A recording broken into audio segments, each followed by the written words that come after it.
በሄድንበት ቦታ ሁሉ በጣም ብዙ ምክር፣ ብዙ ኮርስ፣ ብዙ ዘዴ፣ ብዙ መጽሐፍት፣ ፖድካስት እናገኛለን፣ እንሰማለን፣ እናያለን። በፍጹም ማለቂያ የለውም። ቁም ነገሩ ግን ብዙ መረጃ እንደማያስፈልግህ ነው። በሰው ልጅ ታሪክ ካየነው ይህ የምንኖርበት ዘመን በመረጃ የበለጸገ ነው። ለብዙ ጥያቄዎች እጃችን ላይ መልስ የምናገኝበት። ግን እንዳሰብነው ወደፊት እየተጓዝን ነው?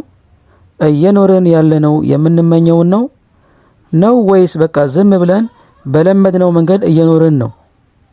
ቪዲዮዎችን ማየት፣ መጽሐፍትን ማንበብ፣ በሆነ ጉዳይ ስናዳምጥ እየተለወጥን እየተሻሻለን ያለን ይመስለናል።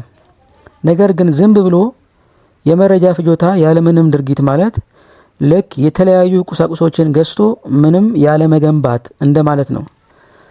ተጨባጩ ችግር የድርጊት ማነስ ነው። እውነተኛ ክፍተቱ ያለው በእኛና በመረጃ መካከል አይደለም። ክፍተቱ ያለው በእኛና በድርጊት መካከል ነው። ስለምታውቀው ነገር አይደለም፣ አውቀኸው ስለምትተገብረው ነገር ነው። ዛሬ ለመሻሻል የሚረዳህ ዕውቀት፣ መረጃ ቀድሞውኑ አለ። የመጀመሪያው እርምጃ ምን መሆን እንዳለበት ታውቃለህ። ታዲያ ለምንድን ነው በተደጋጋሚ ተጨማሪ ኢንፎርሜሽን የምንፈልገው? ምክንያቱም ቀላል ስለሆነ። ኢንፎርሜሽን ማግኘት ቀላል ነው። መማር ቀላል ነው። ማቀድ፣ ማለም ቀላል ነው። ድርጊት ግን ያጥረናል። ድርጊት ወድቃለሁ ብለህ የምትፈራውን ፍርሃት እንድትጋፈጥ ያደርግሃል። ድርጊት ያለመመቸት ሁኔታን ስቦ ያመጣል።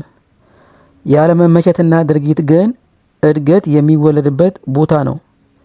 ብዙ ቴክኖሎጂ፣ ብዙ ቲፖች፣ ብዙ ዘዴዎች አያስፈልግህም። የሚያስፈልግህ ለመጀመር ጀግንነትን፣ ለመጽናት የሚረዳ ዲሲፕሊን፣ እስከ መጨረሻው የሚዘልቅ ትዕግስት። የስኬት ባለቤቶች የሚንቀሳቀሱ ናቸው። እንቅፋት የሚያጋጥማቸው የሚወርቁ ናቸው። የስኬት ባለቤቶች ወድቀው የሚነሱ ናቸው። እስቲ ይህን ቻሌንጅ ሞክር። ዛሬ ጥቂት መረጃ፣ ብዙ ድርጊት። ቀድሞውኑ የምታውቀውን አንድ ነገር ምረጥና ተግብረው። የምታልመው ህይወት እስከሚቀጥለው ቪዲዮ አይጠብቅህም፣ ወይም ቀጣይ እስከምታነበው መጽሐፍ፣ ቀጣይ እስከምትወስደው ኮርስ አይጠብቅህም። የሚጠብቅህ የመጀመሪያው እርምጃ ማለቂያ ላይ ነው። እስቲ አስበው፣ እስካሁን ከምታውቀው እንኳን 10% ተግባር ላይ ብታውለው ምን ውጤት ልታስመዘግብ እንደምትችል።